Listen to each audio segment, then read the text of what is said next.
Welcome to The Priority Shift, a podcast dedicated to focusing on your true priorities, both personal and professional, using the 80-20 method. I'm your host, Christina Walker. Let's dive in. Episode 10, Christmas Market, A versus B customers. As we come into the holiday season, I thought it would be fun to have a mini-series and share how I applied the 80-20 method and the tools to a Christmas market that I created and have ran for the past 2 years.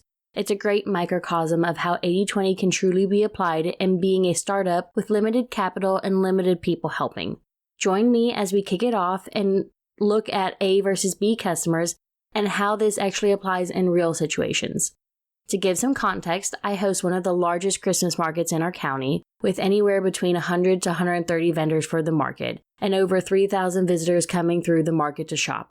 We do it as a 2-day market, Black Friday and Small Business Saturday, or the Friday and Saturday after Thanksgiving. I like to plan and like to have things well executed. It's a strength of mine that I can see the forest from a 10,000-foot distance, but also see the details that drive us forward in the forest too. Leading up to this event, I take on the application process, all the marketing of the event, invoicing vendors, communication, etc. On the day of the event, it becomes more of a family affair, and the family helps to prep the area and create the marked out lines for the booths, and this year we added a dirt glue so that it wouldn't be so dusty. We do this event at an outdoor arena that usually has livestock for auctions or a rodeo in it. We like it because it has an overhead roof that protects the event in case of rain. When looking at your A versus B customers, I think it's really important to understand that this can change depending on the filter that you are applying. For me as a coordinator, my A versus B customers is actually my vendors. There were a vital few vendors that really helped drive this event and become cornerstones. They are the ones that help advertise and share with other vendors to join, and they told their customers to attend the event. I can easily count on one hand who these vendors were, and they received an extra level of attention and service from me naturally because they were so important. Everyone else received my standard attention, which was still far better than other coordinators give. Examples of how I would overserve these select vendors include quicker response time to questions that they asked versus the standard within 24 hours, quicker response to getting advertisements dropped off to them, and first choice of booth locations for the event. Examples for all of my other vendors include they knew that they would receive a response from me within 24 hours, quick turnaround time on decision making if they were accepted or not with clear parameters for them to expect, and more standard way of getting advertisements to them. My A versus B customers were not the people that were coming to the market because I was not selling anything to them. My vendors were. But it was my responsibility to make sure that I had the correct variety of vendors to ensure that we attracted the right target audience for the market.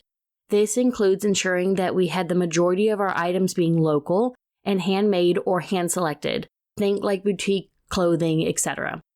This was also not a flea market where everyone is trying to get things super cheap, so again, it draws a very different crowd. Understanding that at the beginning of the process and who our end customers were made it easier to find vendors that fit that vision. And again, once I had those vital few in place, everything else fell into line a lot easier. You see the same things happening with any type of sales or manufacturing role in business. There are a few select customers, vendors, team members, etc. that are your cornerstones, and the reality is that you can do some simple things to make them feel important to you. I have found through my career that time is one of those ways. For your customers, taking the time to write a little more personal note to those that truly make your business thrive could go a long way. For your vendors and suppliers, the same idea applies. For your employees, what drives them and makes them tick are the things that they appreciate. We all know the big things like a raise or even gift cards, but if you do gift cards, please gross those up so that your employees aren't paying the taxes on it again. But maybe those decisions aren't fully in your control. Does your team enjoy food for the holidays, or maybe letting them go early on a Friday? Or can you even surprise them with an early closure right before the holidays and still pay them? I cannot wait to hear what creative ways you show your appreciation. And lastly, this holiday season for the month of November through December 10th, I am supporting a local rural Tennessee classroom with a book and plush animal to brighten their holiday season.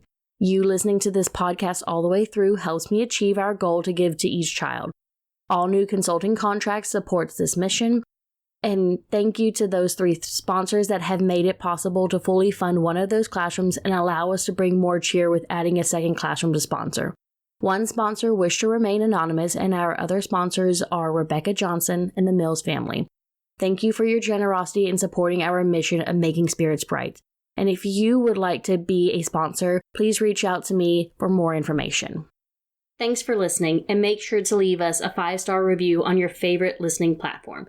And share this with a friend, colleague, or manager. Find more info at PriorityShiftSolutions.com and reach out to Christina directly to get started with coaching and applying the 80-20 method.